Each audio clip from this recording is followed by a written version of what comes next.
It began, as such stories often do, with an elegantly sealed envelope arriving by hand at Whitehall.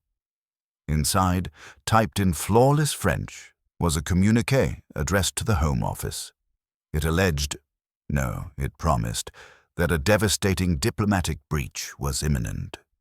A secret treaty between two unnamed Eastern European states was said to have been leaked by none other than the British envoy who had helped draft it. The man's name was Sir Everard Mayfield, a decorated diplomat of icy charm and steel composure. A bachelor of refined habits, he was known for his silver hair, habitual understatement, and an ever-present orchid in his buttonhole.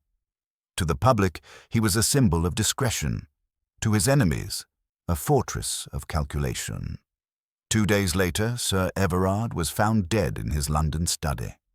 It was a quiet Sunday morning when he was discovered, slumped forward over his desk at 3 Belgrave Crescent, a tasteful 3-story townhouse tucked discreetly behind the embassy quarter. The door had been locked from the inside. The housekeeper, Mrs. Kathleen Draper, had forced it open when he failed to respond to the breakfast tray she left on the landing at 8:30 a.m. According to the police report, there was no sign of a struggle, no weapon, no wound. Only a faint trace of blood at the corner of the diplomat's mouth and an untouched glass of water by his elbow. And most intriguingly, a sealed envelope addressed not to the Foreign Office nor any political peer, but to Monsieur Hercule Poirot, C.O. Whitehaven Mansions. It arrived that very afternoon. Poirot examined the envelope with his usual care. His eyes narrowed at the delicate, almost feminine script. "My dear Hastings," he said softly, motioning for his companion to take a seat, "I fear we are summoned not to a puzzle, but to a confession." Captain Arthur Hastings, who had just returned from Argentina 2 days prior, looked up sharply. "Confession? But the man was a diplomat, you say?" "Oui, and one cannot help but observe. He knew he was going to die." Poirot opened the envelope. Inside was a single sheet of thick paper with a brief note. "To Monsieur Poirot, if anything should happen to me, you must understand. I did not betray my country. I only betrayed myself. E.M." The note bore no signature, only those 2 initials in a rigid, unmistakable hand. Poirot folded it carefully and set it beside his breakfast dish. "A man of immense pride," he murmured, "and immense guilt." Hastings leaned forward. "You believe he took his own life?" Poirot shook his head. "No, mon ami. A man who takes his own life does not hide a message in such deliberate ambiguity. No, this is the work of someone who wanted to confess, but perhaps was not allowed to." A sharp knock interrupted them. Poirot rose with precision and opened the door to reveal a tall, pinched man with the red-rimmed eyes of one who has not slept. He wore a dark coat, impeccably pressed, and bore a card embossed with a lion, rampant, and 2 swords. "Chief Inspector Garrow, Scotland Yard," he said. "We've had a death at Belgrave Crescent. Unusual circumstances. I'm told the deceased left you a message, monsieur." Poirot bowed gently. "Then we are already in agreement, Chief Inspector. This is no ordinary death." Garrow hesitated before speaking again. "It may be nothing. A quiet case. No signs of forced entry, no threats, no clear motive." Poirot's mustache twitched. But motive, monsieur, is rarely what it appears to be. I shall come with you at once." The townhouse on Belgrave Crescent was cordoned discreetly. Policemen guarded the entrance without fanfare. Poirot was led into the study, where the body had already been removed. The scent of leather, tobacco, and old paper lingered in the air like ghosts at a wake. He surveyed the room with microscopic care, his eyes catching not what was present, but what was missing. A wall of diplomatic books, a cabinet of crystal decanters, a desk immaculately ordered, 2 pens, a blotter, a closed ledger, and yet— "There is no wastebasket," Poirot said. "Excuse me?" Garrow blinked. No bin for discarded notes, memos, drafts. A man such as this, a writer of speeches, of communiqués, he does not work without a bin. Hastings nodded slowly, unless someone removed it. Just so, Poirot murmured. Someone who wished to conceal what had been written and what had been thrown away. Chief Inspector Garrow cleared his throat. There's more. Lady Millicent Farnley, Sir Everard's cousin, was the last to see him alive, around 10:15 last night. She said he seemed distracted. Asked her to leave early. Didn't elaborate. Poirot's gaze brightened. Lady Millicent, a woman of independent means and deep loyalty to her cousin, recently widowed. She lives nearby, no? 2 doors down. She's agreed to speak with you if you'd like. Bien sûr.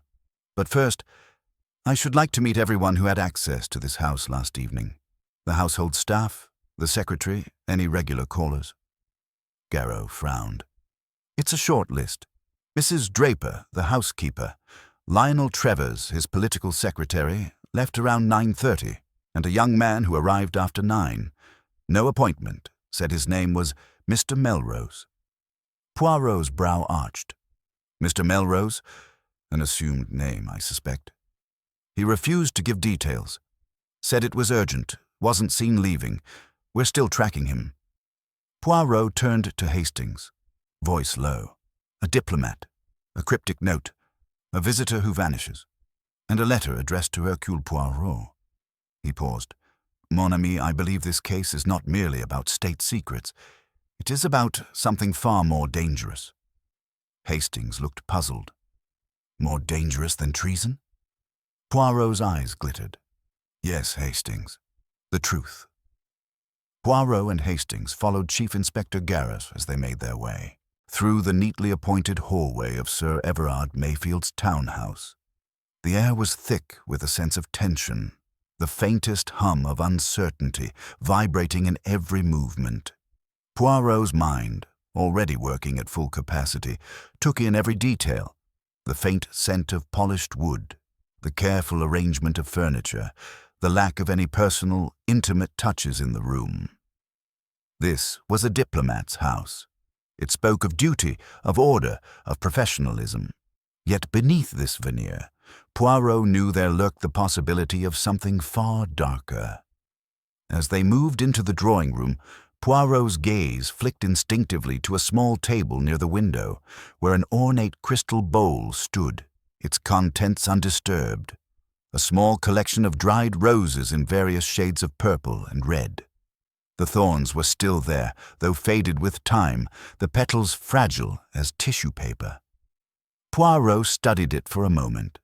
There was nothing about the roses that seemed out of place, yet for reasons he could not immediately explain, they struck him as oddly significant.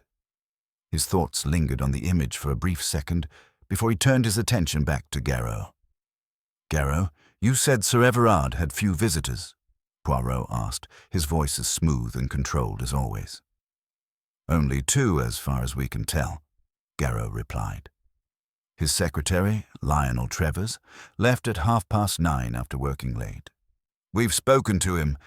He didn't seem to know anything unusual. And the other, this Mr. Melrose, who arrived after 9 and never made it back out. That's the one we're trying to track. Poirot's lips tightened ever so slightly. Unusual, he muttered. He glanced around the room as though something here might offer him a missing piece to the puzzle. This Mr. Melrose, you say? He came uninvited. Uninvited and without an appointment, Garrow confirmed. He claimed to be a journalist, but we don't have any record of him. No real name, no credentials. Poirot nodded, absorbing the information with a level of calm that only he seemed to possess. It was clear that something was off about this visitor, and yet, like all things in this house, the details were meant to mislead. A man who had so little regard for protocol could be hiding something, but what? And why go to such lengths to remain anonymous? Poirot's attention was drawn to the desk by the window, where a well-worn leather chair had been recently vacated. A deep indentation in the chair's cushion suggested someone had been sitting there for an extended period, but not long enough to leave a trace of sweat or a mark from the fabric. Poirot walked over to the desk and ran his fingers lightly over the polished wood. It was immaculate, but there, at the edge of the desk, was a tiny slip of paper, a forgotten note perhaps, or something discarded in haste. Without a word, Poirot lifted it with the care of a man handling a delicate relic. The note was folded neatly, but the handwriting inside was rushed, uneven, almost as if written under duress. It read, "Melrose, do not trust him. He knows everything." Poirot's lips curved slightly, but his gaze remained intense as he passed the note to Garrow. This note? It was left behind by Sir Everard, perhaps, or by someone else? Garrow studied it with a furrowed brow, the lines of concern deepening on his face. Could be. But there's no way to tell. No fingerprints, no sign of who wrote it. Poirot smiled faintly, a glimmer of something behind his eyes that suggested a deeper understanding. But you see, Garrow, the handwriting is not what matters here. It is the message. He let the words settle in the air before continuing. Melrose, do not trust him. Now, who could have been writing about someone they feared? Who knew Sir Everard well enough to leave such a cryptic warning? As he spoke, the soft click of the front door opening interrupted their conversation, and the unmistakable sound of high heels on marble echoed in the hall. A moment later, a tall, graceful woman entered the room. Her demeanor was calm, yet her eyes betrayed a faint undercurrent of worry. She was dressed in a simple but elegant gown, her hair immaculately styled in an effortless updo. Lady Millicent Farnley, Garrow introduced her with a slight bow. We've been expecting you, madam. Lady Millicent gave a polite nod, her gaze briefly flicking to Poirot. Monsieur Poirot, I assume, she said, her voice smooth but strained. I'm glad you could make it. I've heard much of your abilities. Poirot rose to meet her, bowing slightly. Madame, it is an honor. He paused for a moment, taking in her composed demeanor before speaking again. I regret to meet you under such sad circumstances. She nodded stiffly, her lips tightening for just an instant. Yes, it is. Unfortunate, she said, her voice a shade colder now. Everard was my cousin. We were close. I was with him last evening. Poirot gave her a measured look. You arrived here. What time was it, madame? Just before 8, she replied without hesitation. We had a quiet dinner. He seemed off, distracted. But he assured me everything was fine. He said I should leave early. I thought it was strange, but he insisted, so I left around 9:30. Poirot's sharp eyes watched her closely. And did you notice anything unusual about his behavior? Any mention of a visitor? Lady Millicent's eyes flickered for a moment, but she quickly regained her composure. No, nothing like that. Just the usual. He was always so focused, so absorbed in his work. Her hands clenched briefly, betraying the tightness in her chest. I don't know anything about a visitor, but I did see someone in the hallway as I left. A man, tall, dressed in dark clothes. He was standing outside the study door as though he was waiting. Poirot nodded, thoughtfully, his mind already running through the possibilities. Did you recognize this man, madame? Could he have been one of Sir Everard's associates? She shook her head, her expression faltering for a fraction of a second. No, I don't think so. He was unfamiliar. Poirot considered her words carefully. Perhaps, Lady Millicent, this man was the one Sir Everard had been meeting with. A man he did not wish to introduce to you, yes? And yet he was seen in the hallway at precisely the moment you left. She swallowed, clearly uncomfortable, but maintained her composure. I cannot say. I wish I could tell you more. Of course, Poirot said gently, though his tone suggested a quiet persistence. You have been very helpful, madam. But I must ask you, did Sir Everard mention anything about a secret? A danger that he might have been facing?" Her gaze hardened for the briefest of moments before she looked away. No, nothing." Poirot noted the shift in her expression. There was something in her tone, a flicker of hesitation that spoke volumes. "I see," Poirot said softly, his voice becoming almost pensive. "Then perhaps we shall have to look elsewhere for the truth." As Lady Millicent turned to leave, her steps seemed heavier, more deliberate than before. Poirot's mind was already far beyond the conversation, piecing together the fragments of the puzzle. There were contradictions in Lady Millicent's account, subtle clues in her behavior, and something about this visit, about this man named Melrose, that tugged at his instincts like a thread about to snap. Poirot turned to Garrow, his expression unwavering. "We must find Mr. Melrose, Chief Inspector, the man who vanished without a trace." "But what if he's already gone?" Garrow asked, his voice tinged with doubt. Poirot's eyes gleamed with quiet confidence. "Then, Garrow, I shall find him, and when I do, we will uncover the truth." The next day, Poirot's mind was ablaze with fragments of conversation, with pieces of evidence that refused to fall into place.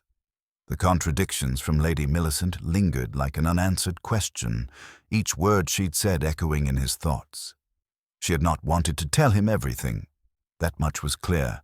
But what had she been hiding? More importantly, why? And what was her connection to the mysterious visitor, this Mr. Melrose, who had vanished without a trace? Poirot's thoughts were interrupted by a quiet knock at his door.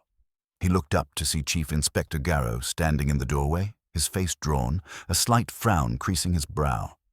"Monsieur Poirot, you'll want to see this." Poirot followed Garrow into the hallway, his steps measured and deliberate. Garrow led him into a small sitting room where a stack of freshly delivered correspondence sat on a table. Garrow picked up a letter from the top and handed it to Poirot. "Came this morning, after Lady Millicent left," Garrow explained. "It was addressed to Sir Everard in the same handwriting as the note you found in his study." Poirot took the letter, turning it over in his hands. The envelope was sealed with a red wax stamp, but there was no return address. He carefully slid the letter open and unfolded the page within. The writing was neat, yet urgent, as if written in haste. "Sir Everard, I know you cannot trust the government, but you must understand. If this secret comes to light, it will ruin everything. The treaty must stay buried. You've seen the consequences of disobedience. You cannot afford to back out now. Do not speak to anyone. M." Poirot's fingers tightened around the letter. The name was only an initial, M, but the message was clear. Whoever had written this letter knew something that Sir Everard had been deeply entangled in. The implications were far-reaching. This was not merely about a diplomatic treaty or betrayal of state secrets. This was personal. Garrow cleared his throat, his voice uneasy. "We've also checked with the embassies. No one named Melrose has any credentials or recognition. There's nothing. The man could be a ghost." Poirot turned the letter over in his hands, deep in thought. A ghost, yes, or someone who wishes to remain unseen. But why? What could this Melrose have to gain from the secrecy, and why did Sir Everard appear to be so entangled in it? There was a pause as Garrow's eyes met Poirot's. "You still think this visitor, this Melrose, is the key?" Poirot looked up, his expression serene but intense. "Melrose is a man who sought to hide. He sought to erase himself from history. And yet he has left behind a trail that, I believe, leads us straight to the heart of Sir Everard's death. He was not just a diplomat, Garrow. He was part of something much larger, and in that he made a fatal error." Garrow shifted uncomfortably but nodded. "I'll continue looking for Melrose, but what of Lady Millicent? She's the last person to have seen Sir Everard alive, and yet—" Poirot smiled faintly. "Ah, but she, mon ami, is only part of the story. She plays her role well, but it is the hidden details we must look for. And that, I suspect, is where the truth lies. The next evening, Poirot sat alone in his office, the dim light from his desk lamp casting long shadows across the walls. His mind was occupied with pieces of the puzzle, each one a fragment of a much larger picture. Lady Millicent's inconclusive answers, the ominous note, the mysterious visitor, all of it led him to one undeniable conclusion. Sir Everard had been on the edge of something catastrophic, something that would bring down not just his career, but the fragile web of secrets he had spent his life weaving. As he reviewed the case, there was a soft knock at the door. Poirot looked up to see Garrow standing in the doorway, a grim look on his face. "We've found him," Garrow said, his voice low. "Mr. Melrose, he's in hiding." Poirot stood, his posture precise, his mind already calculating the next steps. "Where?" "A safe house near the river," Garrow replied. "We've got eyes on the place. No one's left in or out. But there's more. The housekeeper, Mrs. Draper, she's gone missing too." Poirot's eyebrows rose slightly. "Gone missing, you say? That is unexpected." Garrow hesitated. "We've checked her house. It's empty. No sign of her for hours. But there's something else. We found a note in her quarters, just like the one you found in Sir Everard's study. Same handwriting, same urgency." Poirot's mind whirled. "And the note?" Garrow handed him a small folded piece of paper. Poirot opened it carefully, his eyes scanning the text quickly. "You must stop looking. It's too late. There is no escape now. If you try to run, it will only make things worse. The truth is already buried. You cannot undo what has been done. M." Poirot set the note down on the table, his fingers gently tapping the edge of the paper. The weight of it pressed against him, and he looked up at Garrow, his eyes sharp. "This changes everything," Poirot said softly. "It is no longer simply about a treaty or a diplomatic leak. This is a matter of betrayal, personal betrayal. Whoever M is, they are watching us closely, Garrow. They are not just a ghost, they are a player in this game." "And the housekeeper?" Garrow asked. "You think she's involved?" Poirot's eyes narrowed. "I believe she is more than just an innocent witness. She knows something vital, and if she is missing, it means someone wishes her silence." Garrow's frown deepened. "I'll have men search for her." "No," Poirot interrupted, his voice calm but firm. "We will find her first, but before that, we need to confront Melrose. This game is nearing its end, Garrow. But first, we must draw the final player into the open." Later that evening, Poirot and Garrow arrived at the safe house by the river, a small, dilapidated building that seemed to blend in with its surroundings. The air was thick with the smell of wet earth, the river's constant rush providing a steady backdrop to the stillness of the evening. Poirot took a deep breath, the cool air sharp in his lungs. "This is the moment, Garrow," he said, his voice low. "The moment we uncover the truth behind everything." They approached the house, Garrow leading the way with a practiced step, his eyes scanning the windows, the door. Poirot's steps were deliberate, his mind racing as he considered every possibility. They had drawn close, closer than ever, but there was still the lingering question. Who was Melrose, and what part had he played in the death of Sir Everard?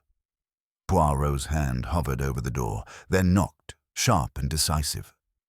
The silence that followed was heavy, but soon the door creaked open, revealing a figure standing in the shadows, a man with cold eyes, a worn coat, and a face that betrayed nothing. "Mr. Melrose?" Poirot asked. The man nodded slowly, stepping back as he ushered them inside. "You've come for me, I assume?" Poirot's lips curled slightly. "Indeed, monsieur, and I believe it is time for all secrets to be revealed." The man stepped aside, allowing Poirot and Garrow to enter. The room was dimly lit, the only illumination coming from a flickering lamp in the corner. The walls were bare, save for a small desk cluttered with papers and a chair that looked as though it had not been used in years. The air was thick with the scent of damp wood and stale tobacco, a stark contrast to the crisp, clean atmosphere of the mansion they had just left. Poirot studied the man closely, his eyes narrowing slightly as he took in every detail. Melrose was a tall figure, his face pale and sharp, as though it had been chiseled from stone. His eyes were cold, calculating, and betrayed no emotion. He was the kind of man who could stand under the brightest spotlight and still remain cloaked in shadow. "You've come," Melrose said quietly, his voice low but not without a trace of curiosity. "I assume you know why." Poirot did not answer immediately. Instead, he stepped closer, his movements deliberate, his gaze never leaving the man in front of him. "You are Mr. Melrose, yes?" he asked, his voice calm and measured. The man nodded once, though his eyes flickered, a momentary hesitation that Poirot was quick to catch.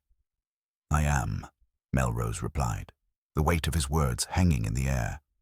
"But I think you know more than just my name." Poirot tilted his head slightly, a small smile playing at the corners of his lips. "Indeed, monsieur, I've learned much in the past few days.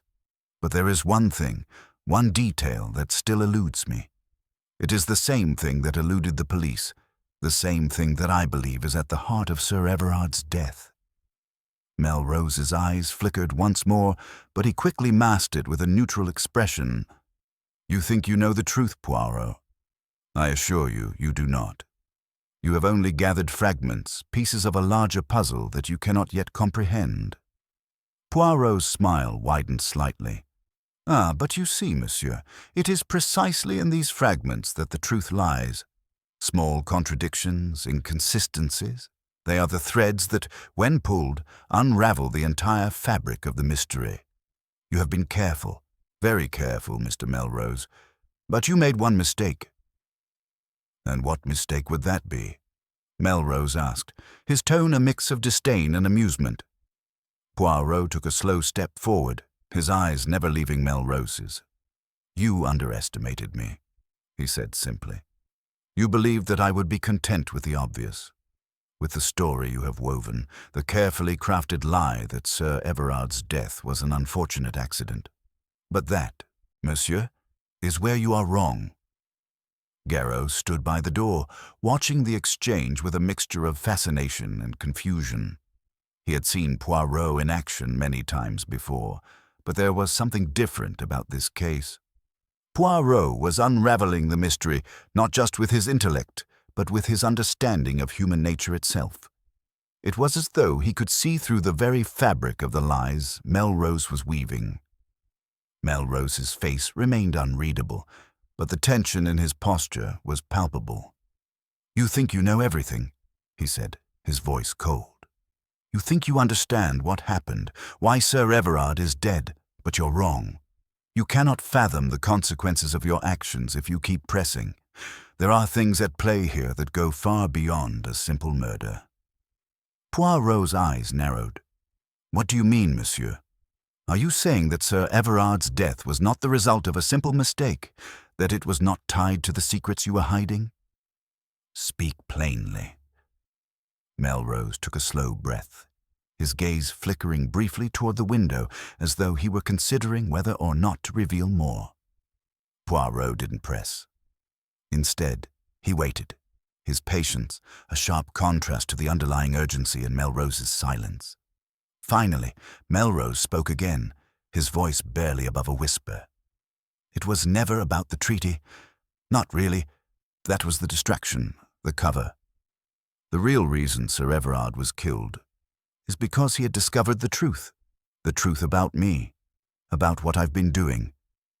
Poirot's heart quickened ever so slightly, but he kept his expression calm, composed. "And what is this truth, Monsieur Melrose? What is it that Sir Everard learned?" Melrose's face hardened, his jaw tightening. For a moment, it seemed as though he might say nothing at all. Then, slowly, he turned to face Poirot fully. "I've been selling state secrets. Not just a few, but enough to destroy entire governments, change the course of nations.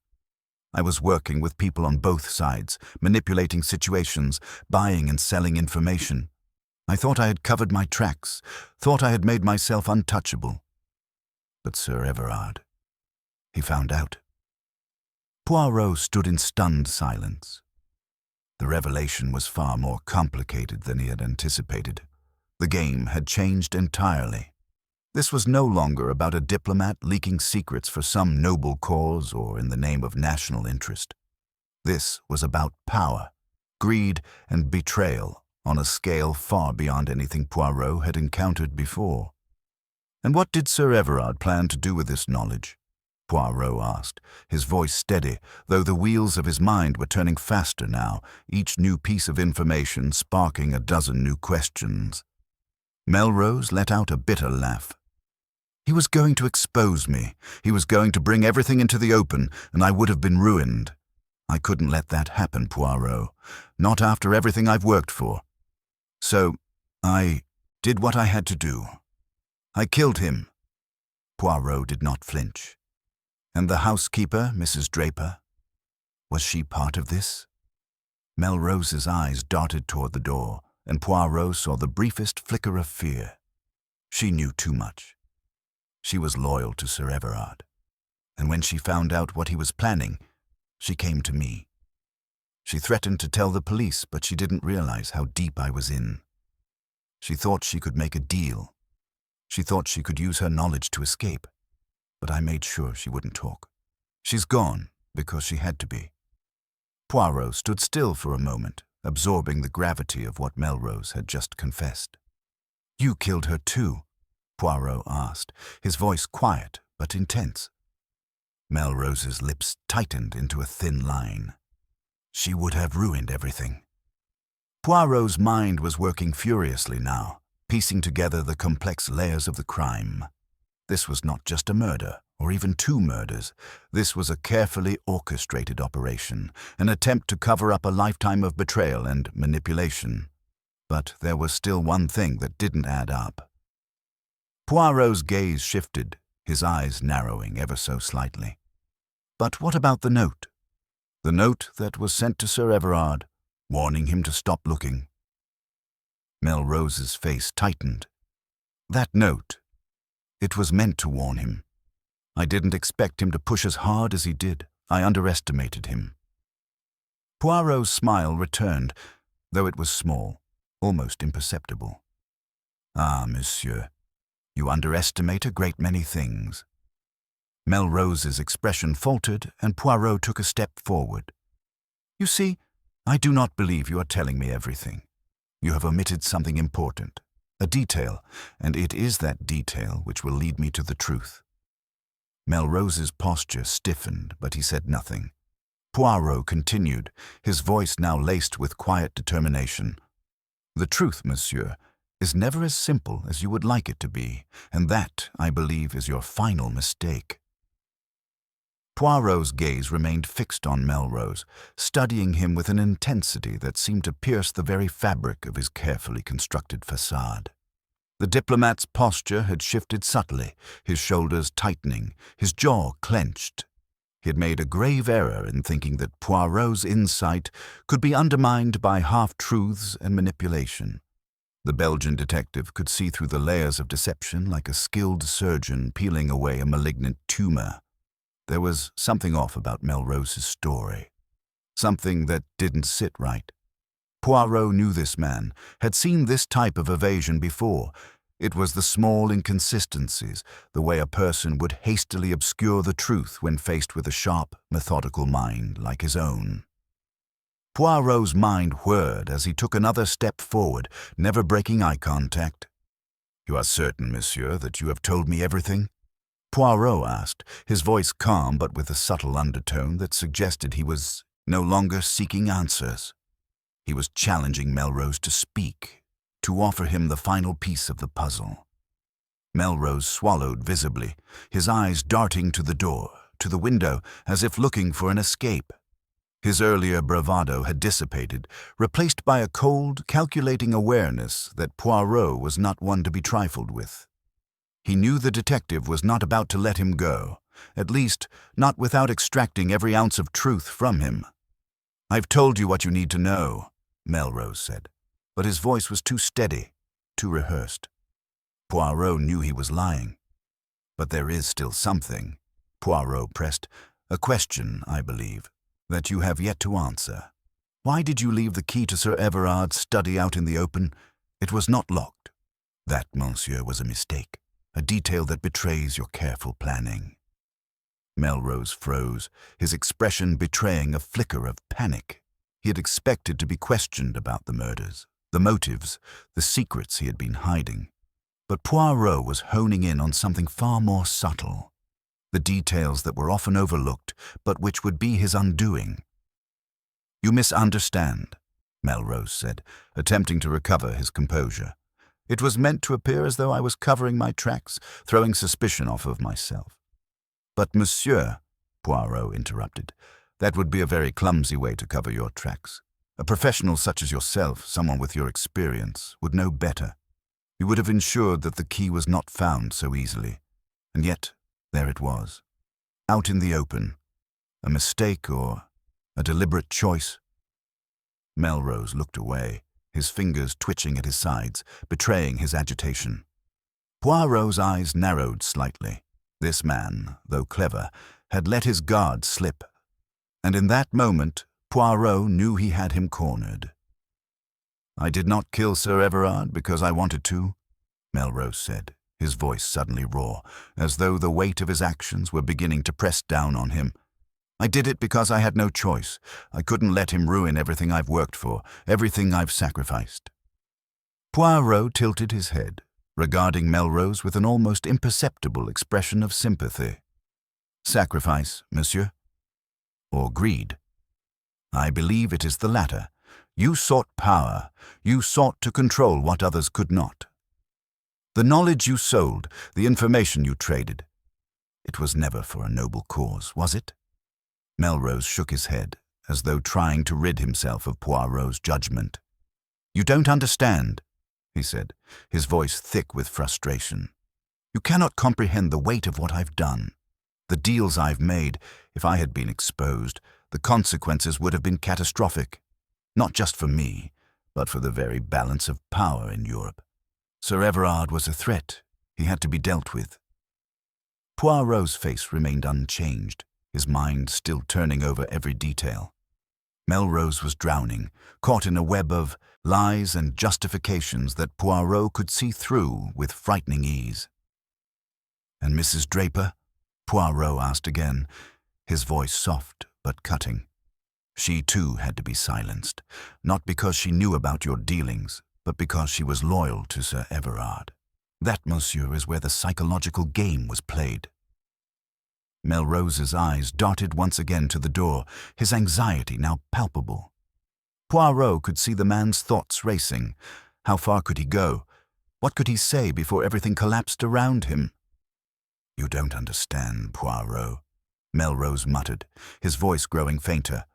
"The world isn't as simple as you make it seem. There are things at play here that you cannot see, forces you cannot comprehend. You're only scratching the surface of something much larger. This was never just about a few secrets or one life. It's about survival." Poirot stepped forward, his gaze sharp. "Survival, monsieur, is that what you call it? Or is it the hunger for power, for control?" He paused, his eyes never leaving Melrose's. "There is a difference, you know. One is a necessity, the other, a vice." Melrose's lips trembled, and for the first time, Poirot saw the true weight of guilt in his eyes. The diplomat was cornered, unable to escape the relentless force of Poirot's logic. "I did what I had to do," Melrose said, his voice breaking. "I'm not proud of it, but I had no choice. If I didn't kill them, they would have destroyed me. And I couldn't let that happen. Not after everything I've worked for." Poirot remained silent for a moment, his mind still processing the tangled mess of motives, betrayals, and hidden truths. It was clear now. Melrose had killed Sir Everard to protect himself, but there was more at stake than just one life. This was about survival in a world where information was power, and Melrose had been playing a dangerous game for far too long. Finally, Poirot spoke, his voice steady but resolute. "But you made one mistake, monsieur. You underestimated me." Melrose's eyes narrowed, confusion flickering across his face. "What do you mean?" Poirot's lips curled into a small, knowing smile. "You believed you could manipulate the situation, that you could control the narrative. But you failed to account for one thing, human nature. You see, monsieur, you are not the only one who can play the game. You have revealed everything I needed to know simply by speaking, and now the final piece falls into place." Melrose's face turned pale as he began to understand. The walls were closing in on him, and no amount of lies or justifications could save him now. The truth was out, and Poirot had it all. The diplomat's fate was sealed. "And what of the key?" Poirot asked, his eyes gleaming. What was the purpose of it being left out in the open? To mislead, or was it something else entirely? Melrose's lips parted, but no words came out. It was clear that, for all his cunning, he had been outmatched by a mind far sharper than his own. Poirot stepped back, his expression a mixture of satisfaction and quiet triumph. The game was over. The silence that settled over the room after Poirot's pronouncement was heavy, the kind that swells in the aftermath of a confession not fully spoken, but fully understood. Melrose stood motionless, hands at his sides, lips slightly parted, as though his mind had not yet caught up to the implications of what had just been drawn out of him. Poirot, for his part, made no further move. He simply watched, his keen eyes alive with quiet triumph, though his face remained composed. The diplomat's shoulders finally sagged, a slow, involuntary collapse of posture that betrayed the surrender of a man who knew he was no longer holding the reins. "I should never have spoken to you," Melrose muttered, not in anger but in resignation. "You twist everything, turn it into a trap." "Non, monsieur," Poirot replied gently, stepping closer. "I do not twist, I merely reflect. A mirror, c'est tout. It is you who revealed yourself when you thought you were still in control." Melrose's gaze fell to the floor, his voice low. "I wasn't trying to mislead. Not at first. I only wanted to buy myself time. I thought perhaps you'd be like the others." Poirot allowed himself the faintest lift of an eyebrow. "The others. Men who deal in facts, evidence, physical proof. You're different." Melrose raised his eyes, meeting Poirot's. "You notice things that aren't there, things people try not to say." Poirot gave a small nod of acknowledgement. "It is the absences, monsieur, the silences, the hesitations that speak loudest to the one who listens." From the doorway, a discreet knock interrupted them. Inspector Caldwell entered, hat in hand, face pinched with professional tension. "Monsieur Poirot," he said with a glance at Melrose, "word from the yard. The analysis on the paper fragment recovered from Sir Everard's fireplace. There was enough of it intact to identify it as a diplomatic communiqué. Contents are classified, but the watermark places it from the Prime Minister's office. Highly confidential." Melrose winced. Poirot, as if expecting this, inclined his head. "Merci, Inspector. That fragment, it was the remnant of what Sir Everard had threatened to reveal, was it not?"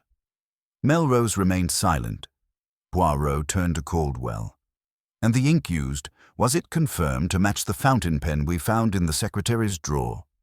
Caldwell nodded. "Exact match. That's what drew our attention to it." Poirot's expression turned contemplative. "Yes. You see, Inspector, the secretary's pen was never truly hers. It was placed there, subtly. Monsieur Melrose had hoped to direct suspicion. A clever hand, but not clever enough." Caldwell looked at Melrose, eyes narrowing. "So he planted evidence."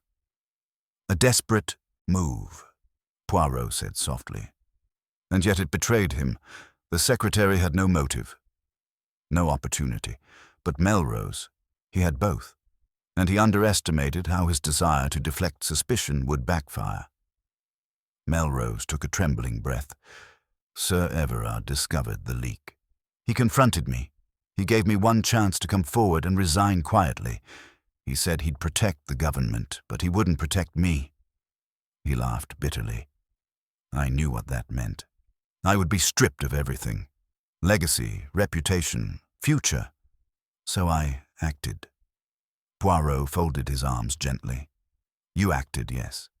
And you used Mrs. Draper as a distraction. Melrose's voice dropped again, bitter. She had been Everard's shadow for years. Trusted her more than anyone. I told her just enough to make her nervous, to get her asking questions, and when she began sniffing around, I panicked. I thought she knew too much, but it was bluff. She knew nothing. Poirot sighed. And yet you ensured her silence just the same. A second crime to cover the first. Caldwell straightened, the weight of procedure settling into his frame. I'll have to take you into custody, Melrose. But Poirot raised a hand. Un moment, Inspector. There is one more piece that is not yet clear to me. He turned back to Melrose, voice quiet. Why now? Why did Sir Everard choose this particular moment to confront you? The leak, the blackmail? These things must have been simmering for some time. What changed? Melrose looked at him and then, unexpectedly, smiled, not with amusement but with a kind of defeated admiration. You really don't miss a thing, do you? Poirot said nothing, merely waited. Melrose nodded slowly, as if at last agreeing to share the final thread. Sir Everard received a phone call, 4 days before he died, from a journalist in Brussels, a name I hadn't heard in years. Charles Van Meer. Poirot's brow lifted at once. Van Meer, the investigative reporter who vanished 3 years ago. He didn't vanish, Melrose said. He was silenced, or so I thought. Poirot's posture grew even more still. You tried to silence him? Melrose didn't answer directly.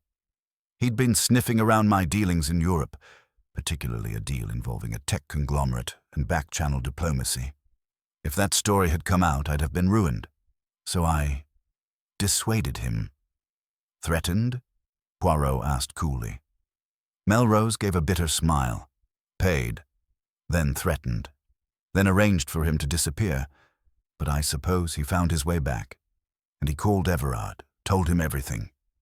Poirot nodded, his mind working swiftly. So the fear of exposure returned. You realized Everard would take the information public, and you acted murder, followed by deception, followed by more murder. Melrose said nothing more. Poirot turned back to Caldwell. You may take him now, Inspector. The story is, I believe, complete. Or at least his part in it is. Caldwell moved to Melrose's side, producing a pair of handcuffs with a quiet finality. Gerald Melrose, you are under arrest for the murder of Sir Everard Barrington and Mrs. Alice Draper. As Melrose was led out, Poirot stood in silence, watching the door close behind him. There was no satisfaction in his face, only that grave, thoughtful expression he often wore at the end of such affairs. His arms remained folded, fingertips tapping against the fabric of his jacket. It was Hastings who spoke first, having arrived quietly during the last few minutes, his face pale. Mon Dieu, Poirot, you really believed he'd fold like that? Poirot turned slightly, a faint gleam in his eye. Not believed, mon ami. Anticipated. When a man holds on to his secrets with such desperation, you need only show him the precise place where they begin to fray, and he will unravel the rest himself. And the journalist? Hastings asked. Poirot's eyes narrowed thoughtfully. That, Hastings, is the loose end yet to be tied. Van Meer is very much alive, it seems, and perhaps he holds still more truth that has not yet come to light. Hastings looked startled. But if the murderer's caught, then the mystery is not, Poirot said, turning to face the darkened window. The diplomat has fallen, yes. But why the secret he leaked was worth murder? Ah, that is the next question, and one I intend to answer. The days following the arrest of Gerald Melrose passed in an eerie quiet, with the investigation into the murder of Sir Everard Barrington and the mysterious death of Mrs. Draper seemingly concluded. Poirot's mind, however, remained restless. It was a curious thing, the way a case like this could settle on one's thoughts, like a weight that wouldn't quite leave. It wasn't the murderer he was concerned with. Melrose had clearly been the architect of both deaths, and the motive was well enough established. But the real mystery, the one that gnawed at him, was the disappearance of Charles Van Meer, the journalist who had clearly held the key to the final pieces of the puzzle. "Poirot, you're not still on about that journalist, are you?" Hastings asked, a touch of disbelief in his voice as they sat in the drawing-room of their small apartment, a fresh batch of tea before them. "I thought you had everything wrapped up with Melrose." Poirot smiled faintly, his fingers absently tracing the rim of his teacup. "Ah, mon ami, you know it is not so simple. There is always more. If there were no more, it would mean I had missed something. And I do not miss." Hastings sighed, a slow exhale that spoke volumes of his weariness. "I suppose you're right.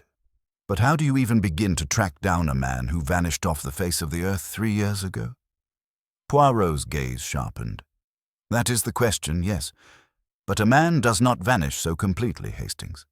Not unless he has a reason. And it is that reason I intend to discover."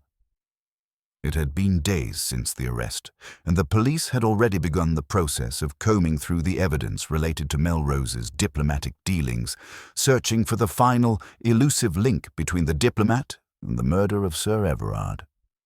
Yet Poirot's attention had strayed back to that one key detail: the phone call. Van Meer's name had come up twice now, once in the conversation with Melrose, and again in the fragment of diplomatic correspondence recovered from the fireplace. There was a connection between them that Poirot was certain of, but it was the nature of that connection that eluded him. Perhaps, Poirot mused aloud, we should begin with the man who knew the most about Van Meer's whereabouts before he vanished. A certain colleague of his, Jean-Paul Lemoine. A former journalist himself, and someone with ties to many circles. Hastings blinked, a hint of surprise in his expression. "Lemoine, I've heard of him. He's a researcher now, isn't he? Works with some of the bigger publishing houses?" "That is correct," Poirot replied, his lips curling into a thin smile. "And he is also one of the few people who might know exactly what happened to Van Meer. They were close, very close." They left the apartment and made their way to the library where Lemoine worked, a quiet, rather unassuming building tucked away from the hustle and bustle of London.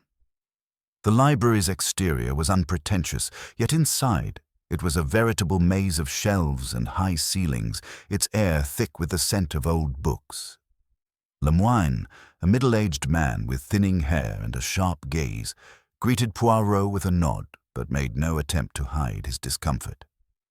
"I understand you wish to speak to me about Charles Van Meer," Lemoine said, his voice cool, though there was an edge of something else. Nervousness, perhaps, or guilt. Poirot nodded. "Yes, monsieur. I have reason to believe that you may hold some information that could shed light on his disappearance."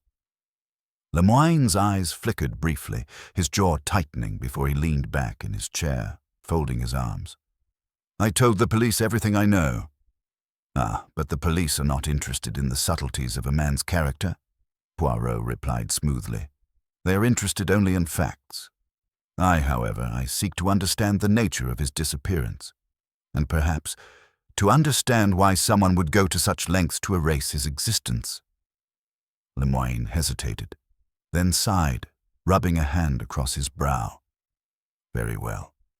But you must understand, Poirot, that I am not the one who can give you the full picture. I can only tell you what I know from the last time I saw him. That was 3 years ago, just before he disappeared." "Before he vanished, you say?" Poirot asked, leaning forward, his gaze intent. "And what happened then?" Lemoine's eyes darkened, and he looked away for a moment as if battling with something, heavy within himself. Charles had become obsessed with something, He'd found something big, something dangerous. He wouldn't tell me exactly what it was, but I could see it was eating away at him. He kept muttering about a government conspiracy, something tied to high-level diplomatic deals, and Melrose's name kept coming up. Poirot's mind began to churn. Melrose. How interesting. Go on. Lemoine lowered his voice. Charles thought Melrose was involved in something, some shady deal, something that could destroy his career. He wasn't sure what it was, but he said he was going to blow the lid off it. I warned him. I told him to be careful, that people who dig too deep into these things tend to disappear. He laughed it off, but I could see the fear in his eyes. He wasn't joking. He was frightened. Poirot absorbed this information carefully, his mind piecing together the fragments. And what happened after that? Lemoine looked uncomfortable, as though he was reluctant to continue. The last time I saw him, he was leaving for Brussels. He told me it was important, that he needed to follow up on a lead. That was the last time I spoke to him. He never came back. Poirot leaned back in his chair, his mind spinning a web of connections. Melrose, the diplomat, the government conspiracy, the mysterious phone call, it all began to make a horrifying sense. But something was still missing. Van Meer's death had been too clean, too deliberate. There had to be more to it. Lemoine's voice broke through his thoughts. I don't know what happened to him, Poirot. I wish I did, but Charles vanished, and whatever he knew, it's gone now. Poirot's eyes gleamed as he stood up, straightening his coat. Perhaps, monsieur, it is not gone. Perhaps it is merely waiting to be found. Waiting? Lemoine asked, confusion lacing his tone. But how? How could it be? Poirot smiled. Ah, monsieur, there are always traces, always clues. It is just a matter of knowing where to look, and I believe I now know exactly where that is. Poirot's mind was alive with possibilities as he left Lemoine's library. The pieces of the puzzle, though scattered and incomplete, were beginning to form a clearer picture. Charles Van Meer had been on to something that had scared him deeply. The mention of Melrose in the same breath as a government conspiracy could not be ignored. There was a connection between these men that stretched far beyond a casual acquaintance. They had been playing a dangerous game, and the stakes were higher than anyone had realized. As Poirot and Hastings made their way back to their apartment, Poirot's thoughts remained fixated on the thread that connected the diplomat and the missing journalist. Van Meer had been frightened, yes, but it was not just the fear of personal harm that had driven him into hiding. There was more, something that, if uncovered, could shake the foundations of British diplomacy itself. So, you think Van Meer had something concrete on Melrose? Hastings asked as they entered the apartment. Poirot looked at him, his eyes narrowing slightly. I do not think, mon ami. I know, and now we must find out exactly what that something is. The next morning, Poirot wasted no time. He had a theory now, one that could explain why Van Meer had disappeared. If he had stumbled upon something too dangerous to reveal, it made sense that someone would want to silence him, or at the very least, discredit him. But there was still the matter of the missing final piece. Poirot had no doubt that Melrose's diplomatic career had something to do with it. His public persona had been impeccable, but private dealings, as Poirot knew all too well, often painted a different picture.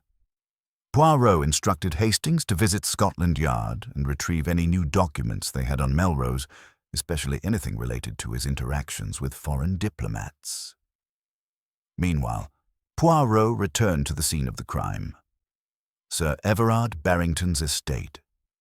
The house, now sealed off, held the key to unraveling the deeper layers of this conspiracy. Upon his arrival, Poirot was met by Inspector Reed, who had been in charge of the investigation. Reed greeted Poirot with a mixture of respect and frustration, as if unsure whether he was grateful for Poirot's help or exasperated by his unyielding attention to detail. Monsieur Poirot, Reed said with a curt nod. I trust you are here to look for any details we might have missed. What is it this time?" Poirot smiled politely.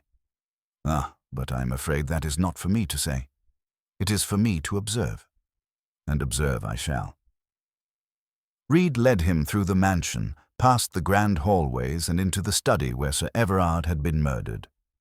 The room, with its dark wood panelling and heavy curtains, seemed to hold the weight of the past. The desk where Barrington had been found was now pristine, wiped clean, but Poirot's trained eye immediately noticed the small details others might overlook. The slight smudge on the corner of a chair, the faint scent of tobacco still lingering in the air. As Poirot moved closer to the desk, Reed crossed his arms. "What do you think, Poirot? It seems pretty straightforward to me. Melrose killed Barrington, and that was the end of it." Poirot gave a little sigh, shaking his head. Mon ami, it is rarely so simple. Melrose is too obvious, too convenient. I believe we are being misled, though I cannot yet say how." Reed frowned. "What do you mean?" Poirot stepped closer to the desk, his eyes scanning the papers scattered across it. The correspondence from Melrose's office was here, as was the telegram that had been sent to Barrington. Poirot examined both, his sharp gaze catching something subtle, a coded message hidden beneath the mundane language of diplomacy. It was an old code, one that had been used by several governments during the war, though it had been abandoned years ago. "Curious?" Poirot murmured to himself. "What is it?" Reed asked, stepping closer. Poirot handed the telegram to Reed. "Here. It seems Sir Everard received a warning just days before his death. A warning not from Melrose himself, but from someone else entirely." Reed looked down at the telegram, his brow furrowing as he tried to make sense of the cryptic message. "I don't understand. It's all in code." Poirot nodded, his expression thoughtful. "Yes, and it is a code that Melrose would never have used. Someone else was involved. Someone who wanted Barrington dead." Reed glanced at Poirot in confusion. But why would they involve Melrose? Why not just go straight to Barrington? That is the key to it all," Poirot said, his eyes gleaming with excitement. "You see, Barrington was not the true target. No, mon ami, it was Melrose they wanted. He was the one who knew too much, and they needed Barrington out of the way to silence him." Reed stared at Poirot for a moment, his expression one of disbelief. "So you think Melrose was set up? That someone else used him as a pawn in this game?" "Precisely," Poirot said, his voice low and serious. "Melrose was part of the game, but not the central piece. Someone else is pulling the strings, someone who has managed to remain hidden all this time." Reed stood silently, digesting this information. He wasn't sure what to make of it, but Poirot's certainty was impossible to ignore. The Belgian detective's mind was moving faster than his own, piecing together the puzzle at a speed that was both impressive and unsettling. Poirot turned away from the desk, his thoughts swirling. There was one more lead to follow, one final question that needed to be answered. Who was the true architect of this conspiracy? He walked over to a nearby bookshelf and scanned the titles. His hand stopped at a dusty volume near the end of the row. It was a history of British diplomacy, a book he had seen many times before but had never truly studied. With a slight shift of his hand, Poirot pulled it from the shelf and flipped it open. Inside, tucked away between the pages, was a letter addressed to Sir Everard Barrington. The ink was faded, the handwriting elegant but unmistakable. Poirot's eyes narrowed. This was the letter he had been searching for, the missing piece that tied everything together. As Poirot read the letter, a slow smile spread across his face. He had found it. The final link. The answer he had been seeking was now within his grasp. "Mon ami," Poirot said quietly to Hastings, who had just returned to the room, "I believe it is time we confront the true villain of this tale." Poirot's hand remained on the letter, the delicate paper still warm from his touch as he absorbed its contents. The words were clear, direct, and chilling. Whoever had penned this letter had known far too much about the intricate dealings between Barrington and several foreign diplomats. But what struck Poirot the most was not the information it contained. It was the signature at the end, elegant and yet strangely familiar. "Mon ami," Poirot murmured, turning to Hastings. "I believe we have reached the end of the road. It is not Melrose who is the key, nor Barrington. It is someone who has remained carefully hidden in the shadows, manipulating everyone without ever making a single public appearance." Hastings, who had been standing by the door, eyes wide with anticipation, moved closer. "Who is it, Poirot?"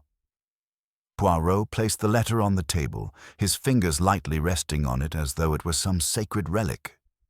"It is none other than Sir Reginald Fletcher." Hastings blinked. "Fletcher, the former ambassador? But he's been retired for years." Poirot's eyes gleamed with the satisfaction of a theory finally taking shape. "Ah, yes. He retired under the guise of wanting to spend his final years in peace, away from the high-stakes world of diplomacy. But the truth, my friend, is far more insidious. Fletcher, like many diplomats of his time, was involved in delicate matters that often went beyond what the public or even his government knew." Poirot glanced back at the letter. Sir Reginald Fletcher had been the one orchestrating the entire web, using Barrington as a pawn to safeguard his own secrets. The letter was a key piece of evidence, providing undeniable proof of Fletcher's covert actions. Sir Reginald had remained in the background, using Barrington's connections and influence to keep himself in the loop while avoiding any direct involvement in the dirty dealings he was so deeply entwined with. "I see it now," Poirot continued, his voice calm but brimming with conviction.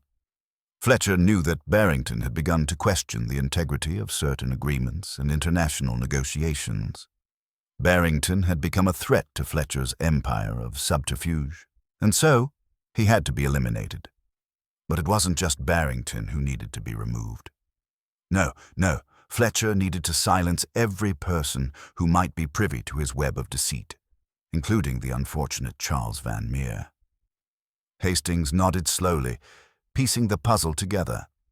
So, Fletcher killed Barrington to cover up his own tracks, and Van Meer knew too much about it, so that's why he's in hiding now.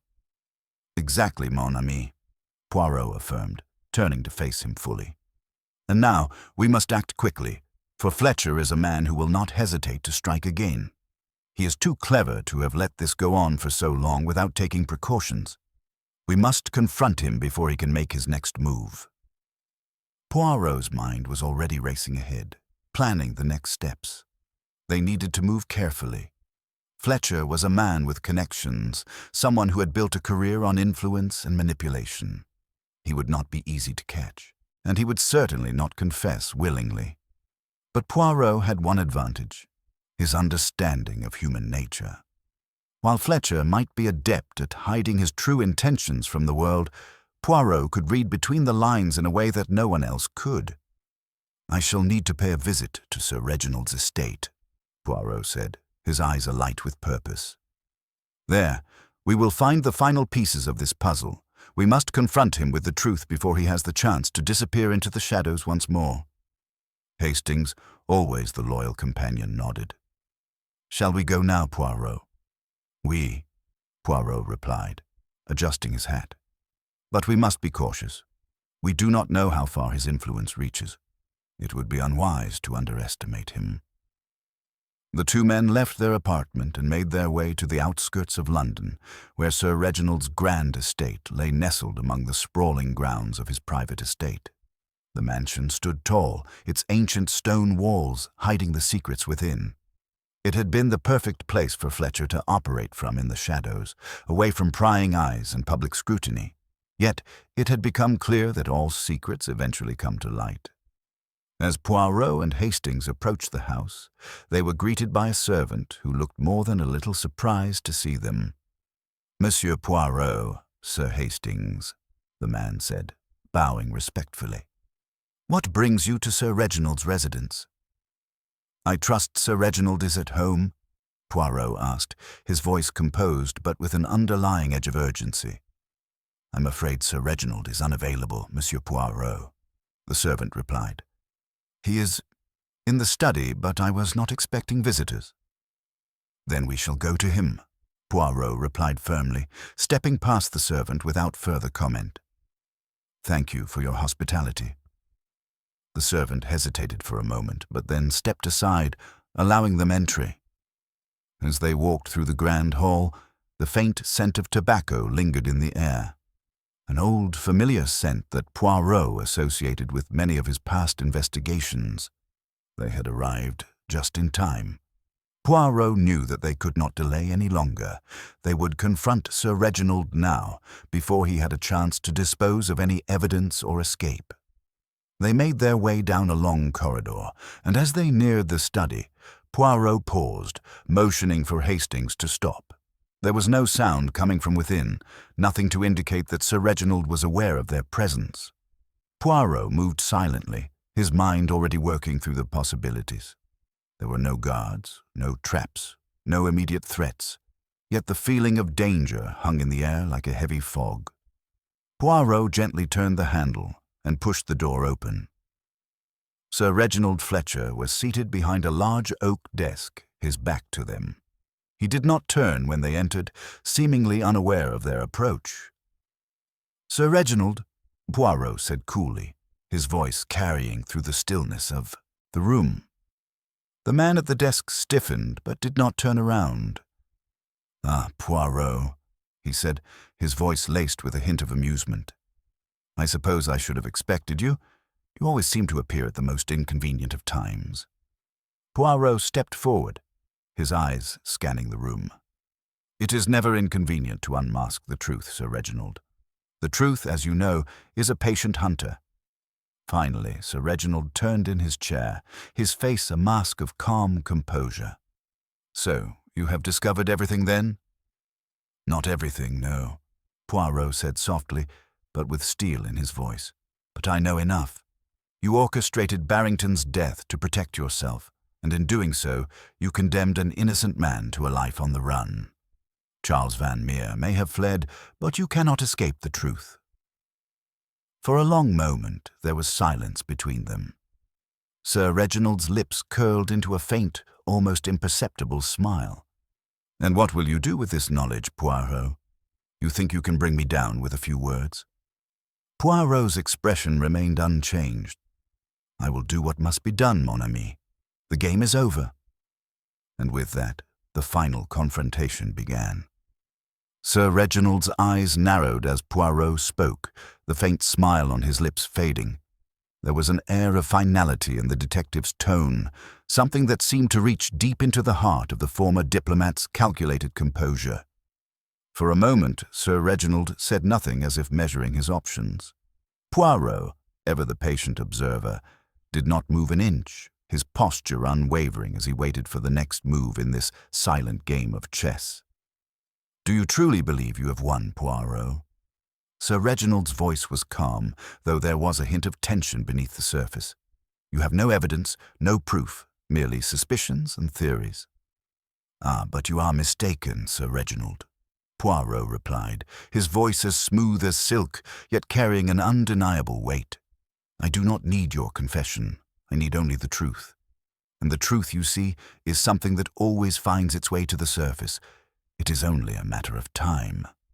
Sir Reginald leaned back in his chair, his fingers steepling together in a gesture of contemplation. "So, you've come to accuse me of something that cannot be proven. You think you can bring me down with words alone? A man of my stature, with my connections? You are playing a dangerous game, Poirot. Do you understand that?" Poirot smiled, the expression small but full of self-assurance. "I do not fear danger, mon ami. In fact, I thrive in it. It is in danger that one's true character is revealed, and it is there, in the moment of reckoning, that your true nature will emerge. You cannot hide it forever." Sir Reginald's lips tightened, but he remained silent. Poirot's words seemed to be getting under his skin, though he made a conscious effort to maintain his aloof demeanor. Poirot could see the wheels turning in his mind, calculating the risks and weighing his options. But it was clear to Poirot now. Sir Reginald was cornered. The truth, as always, was just a matter of getting him to acknowledge it. Poirot's gaze shifted to the desk before him, where a few scattered papers and a small ornate inkwell lay. His eyes moved over the objects, but it was the subtle details of the room that were beginning to tell him more than any words ever could. The faint scent of tobacco smoke still lingered in the air, and Poirot noticed the faint crease of a rug near the door, a rug that appeared to have been disturbed recently. "Do you mind if I examine the room, Sir Reginald?" Poirot asked, his voice a touch softer now, but no less firm. For a moment, Sir Reginald hesitated, his gaze flicking toward the door as if contemplating the idea of shutting them both out. But in the end, his pride won out, and he gave a slight, dismissive wave of his hand. "You may examine it all you wish, Poirot, but I assure you, you will find nothing." Poirot nodded and took a step forward, his eyes sharp and calculating as he scanned every inch of the room. His attention was first drawn to the desk, where the papers appeared to be in an almost meticulous arrangement. He opened a drawer gently, finding it empty save for a few letters and an old, weathered map. As his fingers brushed the map, he noticed something odd. The map was marked with several red pins, but one pin, near the coast of France, had been removed. The absence was subtle, but it was there, and it gave Poirot pause. He closed the drawer and moved to the rug, gently lifting the edge. There, just beneath the fabric, was a small indentation, one that had been made by something heavy recently being placed or dragged across the floor. Poirot crouched, examining the mark closely, his eyes narrowing. There was something hidden here, something that Sir Reginald had attempted to conceal. "Is this how you have managed to stay one step ahead for so long, Sir Reginald?" Poirot said aloud, though it was more to himself than to his opponent. "You rely on misdirection and manipulation. You hide the truth in plain sight, in the smallest of details, and you trust that no one will notice." Sir Reginald's face grew pale, his lips pressed together in a thin line as he stood up abruptly. "I warned you, Poirot. You are playing with fire." Poirot stood up, his gaze locked onto Sir Reginald's. "Fire? No, mon ami. It is you who have been playing with fire all along, and now the flames are closing in on you." With a quick motion, Poirot reached down and pulled up the rug completely, revealing a small trap-door beneath. He glanced at Sir Reginald, whose eyes widened imperceptibly, and Poirot could see the flicker of recognition that passed across his face. It was all the confirmation Poirot needed. "You have been hiding something that even your many years of experience could not shield you from," Poirot said, his voice low and steady. "The truth." Sir Reginald took a step back, his face twisting into a scowl. "You're a fool, Poirot. Do you really think you can accuse me of something without any real proof, without understanding the full scope of what's at stake here?" Poirot opened the trap-door slowly, revealing a small compartment hidden beneath the floorboards. Inside, wrapped in a cloth, were several items, documents, photographs, and what appeared to be a ledger. Poirot's fingers trembled slightly with anticipation as he lifted the contents, spreading them out across the desk. There it was, in plain sight, a record of clandestine meetings, deals and exchanges that spanned years. Foreign diplomats, secretive agreements, and a trail of corruption stretching across multiple nations. All of it had been carefully hidden by Sir Reginald. "It is not a question of proving your guilt, Sir Reginald," Poirot said, his voice almost triumphant now. "It is a question of revealing the truth, and the truth, as you well know, is always far more dangerous than the lie." Sir Reginald's face turned pale, his eyes shifting uneasily as he glanced at the papers. "You've no idea what you're dealing with, Poirot. You think these documents will bring me down? You think you can expose everything I've built with a few words?" Poirot's gaze softened, though there was no mistaking the firmness behind it. "You are right about one thing. I have no proof. Until now." With a single motion, Poirot placed the documents back in their original position and turned to Sir Reginald. "Your reign of secrecy is over, mon ami. The truth will come to light, and when it does, no one will be able to save you." Sir Reginald stepped backward, his mind scrambling for an escape, but it was too late. Poirot had already played his final card. The game was over. As the sounds of approaching footsteps reached their ears, Poirot turned toward Hastings, who had been silent through the entire exchange. "It is finished," Poirot said quietly, his voice filled with satisfaction.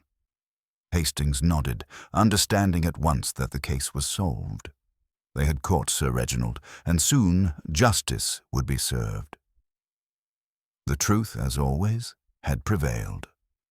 And as they left the study, the weight of the mystery lifted, Poirot allowed himself a small smile. The truth had been uncovered, just as it always was. The game, after all, was over. The quiet hum of London's bustling streets seemed to fade into nothingness as Poirot and Hastings made their way out of Sir Reginald's residence.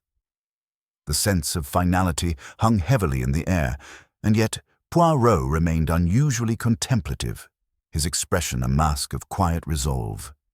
His hands were clasped behind his back, his steps measured, as if savoring the calm before the storm. Hastings, walking alongside him, couldn't help but glance at his friend, noting the subtle tension in his usually composed demeanor. "You know, Poirot," Hastings began, his voice tinged with curiosity, "I cannot help but wonder, how did you know about the trap-door? It seemed so, well, hidden." Poirot's lips curved upward, but only just. His eyes were focused ahead, his mind no doubt still turning over the case's finer details. "Ah, mon ami, the devil, as they say, is in the details. Sir Reginald's habits, his mannerisms, his environment, they were all so carefully constructed. But in the end, it was the smallest slip, the tiniest inconsistency that betrayed him." Hastings' brow furrowed in thought. "But the trap-door, Poirot. I mean, who would ever think to look for something like that?" "That is the very point, mon cher," Poirot replied, his voice soft but firm. "No one would think to look for it, and that, you see, is why it was so cleverly hidden. A mind such as Sir Reginald's thrives on his ability to outwit others, to keep them blind to the obvious. But I knew that with each layer of secrecy, each false lead, there would be something left behind. A pattern, if you will, and there it was, tucked away under the floorboards." Hastings nodded slowly, but he still seemed unconvinced. "I suppose I always think of the grand gestures, the false confessions, the dramatic confrontations, but you always seem to find the smallest of things. I suppose it's true. The mind does leave its mark." "It always does," Poirot said quietly, his gaze shifting to the distant horizon. "And it is the mark of the mind that interests me most. The way a person behaves, what they reveal without even realizing it. The words they choose, the silences they keep. It is there that I find the truth." Hastings could see that Poirot was lost in thought, the intricate puzzle of human nature unfolding before him. He didn't press further. Instead, he merely walked alongside his friend, allowing the silence to stretch between them. They had solved the case, that much was clear, but Hastings knew better than to assume the investigation was truly over. Poirot was a man who always saw beyond the surface. The two men made their way back to their apartment, and Hastings went about preparing tea, a ritual that had become familiar in the aftermath of their many investigations. Poirot sat at the small writing desk by the window, his fingers steepling as he gazed out at the city. The day was drawing to a close, the fading light casting long shadows over the streets below. "There is something that still troubles me," Poirot murmured, almost to himself. Hastings, who had been pouring the tea, paused and looked up. "What's that?" Poirot turned, his gaze steady and piercing. The truth, mon ami. We have discovered Sir Reginald's schemes, his manipulation of international affairs, but there is something more here. Something deeper. Hastings blinked, unsure of what Poirot was driving at. But we have the documents, Poirot. We know everything there is to know. The trapdoor, the ledger, the secret meetings. It's all there. Sir Reginald has been exposed. Poirot's smile was thin, almost sad. Ah, but you see, Hastings, it is not about the evidence, not about the documents or the trapdoor. It is about the motivations behind it all. Why did Sir Reginald choose this path? Why did he go to such lengths to hide the truth? Hastings frowned, still unsure of where Poirot was heading. I suppose it's about power, about greed, the usual reasons. Poirot shook his head slowly. Yes, but there is something more. Sir Reginald is not a man driven by mere wealth or ambition. There is a certain, how do I say, an emotional element that has been at the heart of his actions. A personal attachment, if you will. Hastings' mind raced as he tried to follow Poirot's train of thought. You mean, someone else was involved? Another party? Poirot nodded, his fingers lightly tapping against the surface of the desk. Exactly, mon ami. Someone with a very particular interest in keeping Sir Reginald's secrets. Someone whose actions were not simply driven by personal gain, but by a far more complex emotion. And that's why you've been so focused on Sir Reginald's behavior, how he reacts, how he hides things, Hastings said, beginning to understand. You're not just solving a case of political corruption, you're looking at something far more personal, a kind of emotional manipulation. Poirot's eyes twinkled with an almost imperceptible gleam of satisfaction. Ah, you are beginning to see. You understand now, Hastings. Sir Reginald's actions were not merely about his own greed. There was someone pulling the strings, someone who stood to lose far more than just a few diplomatic secrets. Hastings suddenly felt a shiver down his spine. Someone close to him? Poirot did not answer immediately. Instead, he turned his attention back to the documents spread out on the desk. His eyes lingered on one particular letter, an official communication from a foreign government. He picked it up delicately, reading the name at the bottom of the page. One he had seen before, though it had been easy to overlook in the grand web of lies and half-truths. The name was familiar, but it wasn't until now that Poirot fully realized the significance. Hastings, Poirot said softly. There is one last piece to this puzzle. One name I have yet to mention, the key to understanding Sir Reginald's true motives. Hastings leaned forward, his curiosity piqued. Who?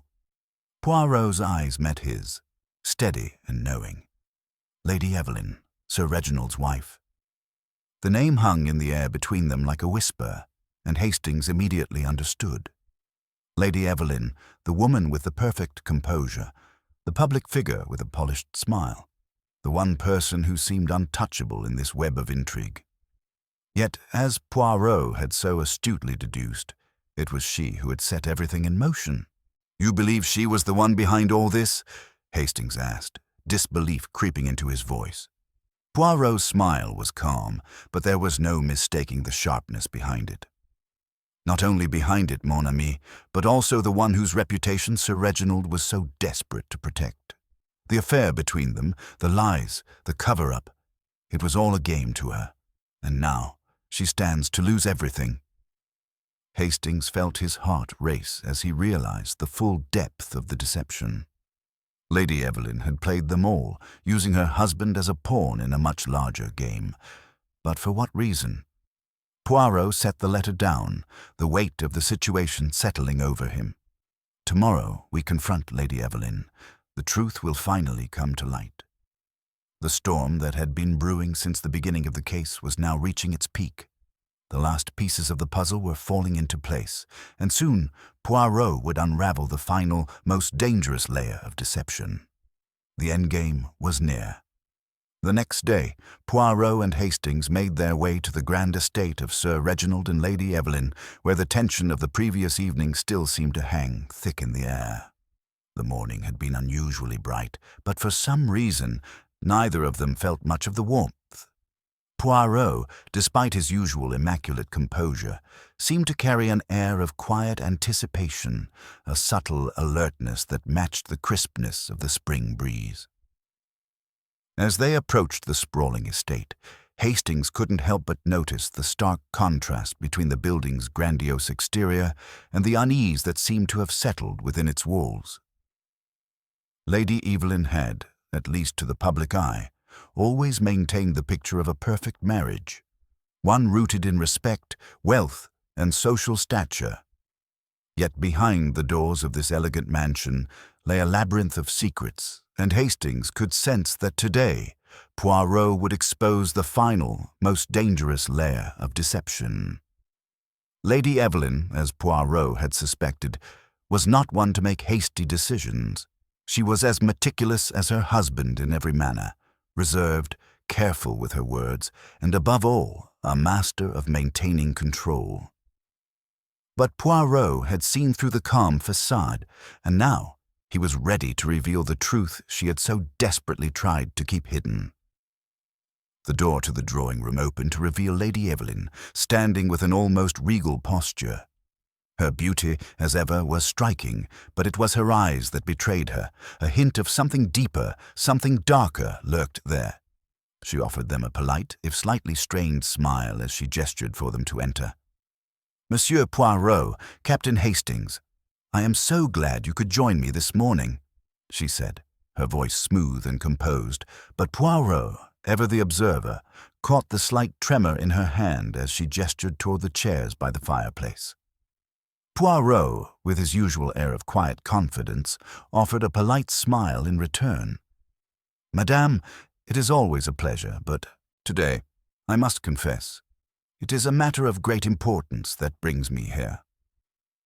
Lady Evelyn's smile faltered just slightly, but only for a moment. She motioned for them to sit, and Poirot took his place across from her, his eyes never leaving her face. Hastings, ever the loyal companion, took a seat beside him, though he was more interested in observing the interaction than speaking. "I trust you have made some progress in your investigation, Monsieur Poirot," Lady Evelyn asked, her tone calm but with an underlying edge, as though she were bracing herself for something. Poirot's lips curled into a smile, but it was the kind that hinted at knowledge yet to be shared. "Ah, madame, progress indeed. But it is not progress that I seek from you. It is the truth." The room fell silent for a moment, and Hastings could almost hear Lady Evelyn's breath catch. There was something about Poirot's demeanor that made even the most confident of individuals uneasy. He watched her closely now, noting the flicker of uncertainty in her eyes, the way her posture stiffened ever so slightly. "The truth?" she repeated, her voice barely a whisper now, as though testing the weight of the words.